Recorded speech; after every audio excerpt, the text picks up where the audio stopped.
कहते हैं प्रार्थना हमेशा शब्दों से नहीं हृदय से होनी चाहिए, क्योंकि भगवान उनकी भी सुनते हैं जो बोल नहीं सकते। जय श्री कृष्ण मित्रों, जहां मिलते हैं आपको ज्ञानवर्धक, स्पिरिचुअल और मोटिवेशनल वीडियोस। आप सुन रहे हैं श्रीमद् भगवत गीता की एक शानदार सीरीज जिसका नाम है भगवत गीता की सीख। और आज हम जानेंगे कि श्रीमद् भगवत गीता के 12वें अध्याय से क्या सीखा जा सकता है। इस वीडियो में हम बात करेंगे 12वें अध्याय के सार की बहुत ही सरल भाषा और आसान से शब्दों में। मित्रों, अधूरा ज्ञान हमारे किसी काम का नहीं होता, इसलिए वीडियो को पूरा अंत तक देखें और इस वीडियो से आपने क्या सीखा वीडियो के अंत में कमेंट करके अवश्य बताएं। अगर आप इस चैनल पर पहली बार आए हैं तो चैनल को सब्सक्राइब करके घंटी जरूर बजा दें। श्रीमद् भगवत गीता के 11वें अध्याय में हमने जाना कि अर्जुन के आग्रह करने पर भगवान श्री कृष्ण उसे अपने विराट विश्व रूप का दर्शन कराते हैं। अब तक के अध्यायों में भगवान श्री कृष्ण ने अपने सखा, अपने मित्र अर्जुन को वह सब दर्शन दिए जो अर्जुन पाना चाहता था। उस विराट विश्व रूप के दर्शन दिए जो अर्जुन के मन में इच्छा थी। अपनी उन विभूतियों के बारे में बताया जिनके बारे में अर्जुन को कभी पता नहीं था। अर्जुन ने अपने जीवन में महाभारत के उस समय तक जब श्रीमद् भागवत गीता भगवान श्री कृष्ण ने सुनाई, तब तक अर्जुन ने भगवान श्री कृष्ण को केवल अपना एक सखा माना था। लेकिन जब उसे दिव्य दर्शन प्राप्त हुए तो उसे समझ में आया कि मेरे साथ साक्षात भगवान है। 12 अध्याय में क्योंकि अर्जुन उनके अनन्य सखा हैं, अनुराग ही अर्जुन है। जो आप अपने मन में प्रभु के लिए प्रेम और उल्लास लेकर आते हैं, वही अर्जुन है। जब आपके मन में इतना अनुराग आ जाता है कि आप अर्जुन की स्थिति में पहुंच जाते हैं, तब भगवान आपको अपना अनन्य सखा मान लेते हैं और आपको वो सारी विभूतियां बताते हैं जो अर्जुन को बताई थी। श्रीमद् भगवत गीता के 12वें अध्याय में आध्यात्मिक साधनाओं के अन्य मार्गों की अपेक्षा भक्ति मार्ग की सर्वोत्कृष्टता के महत्व पर प्रकाश डाला गया है। अर्थात इस अध्याय में भगवान भक्त और भक्ति के महत्व को उजागर करते हैं।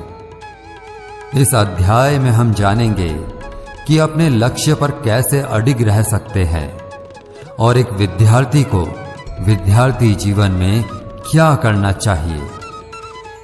तो चलिए विस्तार से जानते हैं श्रीमद् भगवत गीता के 12वें अध्याय से मिलने वाली सीख और शिक्षाओं के बारे में। 12 अध्याय के प्रारंभ में भगवान श्री कृष्ण कहते हैं, हे अर्जुन, जैसा तूने देखा तेरे सिवाय ना कोई पाया है ना पा सकेगा, किंतु अनन्य भक्ति और अनुराग से जो मुझे भजने लगता है वह मुझे देख सकता है, मुझे जान सकता है, मुझ में प्रवेश भी पा सकता है, यानी कि अपनी आत्मा को परमात्मा में विलीन कर सकता है। इस अध्याय का प्रारंभ अर्जुन द्वारा श्री कृष्ण से पूछे गए इस प्रश्न से होता है कि वह योग में किन्हें पूर्ण माने। क्या जो भगवान की साकार रूप में भक्ति करते हैं या वे जो निराकार ब्रह्म की उपासना करते हैं। इसका उत्तर देते हुए श्री कृष्ण कहते हैं कि दोनों मार्ग भगवत प्राप्ति की ओर ले जाते हैं, किंतु वे उनकी साकार रूप में पूजा करने वाले भक्त का श्रेष्ठ योगी के रूप में सम्मान करते हैं। वे स्पष्ट करते हुए कहते हैं कि मायाबद्ध देहधारियों के लिए उनके निराकार अव्यक्त रूप की आराधना करना कष्टदायक और अत्यंत कठिन है, जबकि साकार रूप की आराधना करने वाले भक्त अपनी चेतना के साथ भगवान में विलीन हो जाते हैं और उनके प्रत्येक कर्म भगवान को समर्पित होते हैं तथा वे शीघ्रता से जीवन मरण के बंधनों से मुक्त हो जाते हैं। इसलिए श्री कृष्ण अर्जुन को अपनी बुद्धि उन्हें समर्पित करने और अपने मन को केवल उनकी प्रेममयी भक्ति में स्थिर करने के लिए कहते हैं। किंतु ऐसा प्रेम प्रायः संघर्षमयी आत्मा लभ्य नहीं होता। इसलिए श्री कृष्ण अन्य विकल्प देते हुए कहते हैं कि यदि अर्जुन कोई अपने मन को पूर्ण रूप से भगवान में एकाग्र करने की अवस्था प्राप्त नहीं कर सकता, तब उसे निरंतर अभ्यास द्वारा पूर्णता की अवस्था को प्राप्त करने का प्रयास करना चाहिए। भक्ति कोई रहस्यमय उपहार नहीं है, इसे निरंतर प्रयास से पोषित किया जा सकता है। यदि अर्जुन इतना भी नहीं कर सकता, तब भी उसे पराजय स्वीकार नहीं करनी चाहिए, अपितु इसके विपरीत उसे केवल श्री कृष्ण के सुख के लिए अपने कर्तव्यों का पालन करना चाहिए। यदि उसके लिए ऐसा करना भी संभव नहीं है, तब उसे अपने कर्म फलों का त्याग कर देना चाहिए और अपनी आत्मा में स्थित हो जाना चाहिए।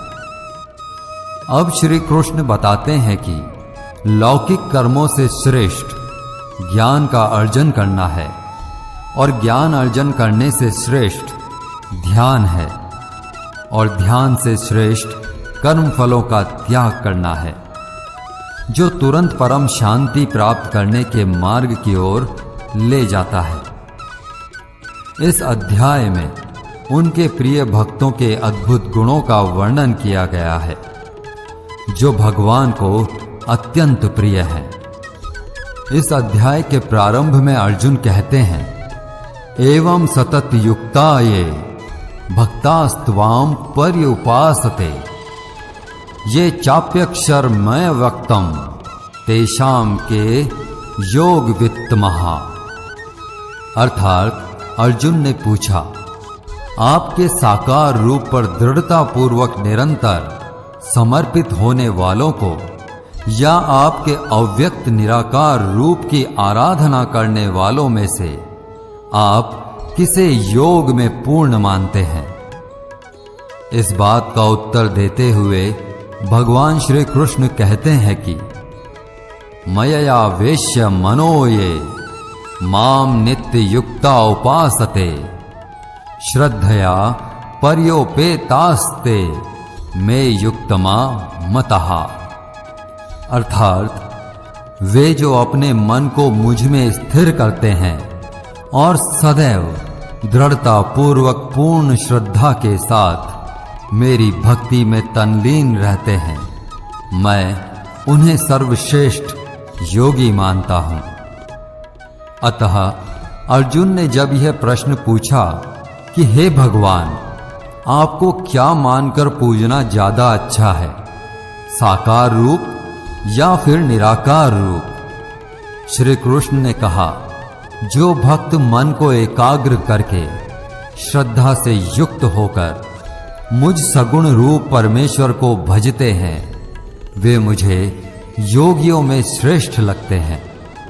परंतु जो भक्त अपनी इंद्रियों को वश में करके मन बुद्धि से परे मेरे अविनाशी रूप पर ध्यान लगाते हैं, वह मुझे ही प्राप्त होते हैं। जो भक्त अपने कर्मों को मुझ में अर्पण करके मेरा चिंतन करते हैं, वे भी मुझे ही प्राप्त होते हैं। इसलिए हे अर्जुन, तू मन को मुझ में ही लगा, और अगर तेरे लिए मन को वश में करना संभव नहीं है, तो तू योग द्वारा मुझको प्राप्त करने का प्रयत्न कर, जिसके क्रोध और सभी द्वेष समाप्त हो गए हैं, वह भक्त मुझे बहुत पसंद है।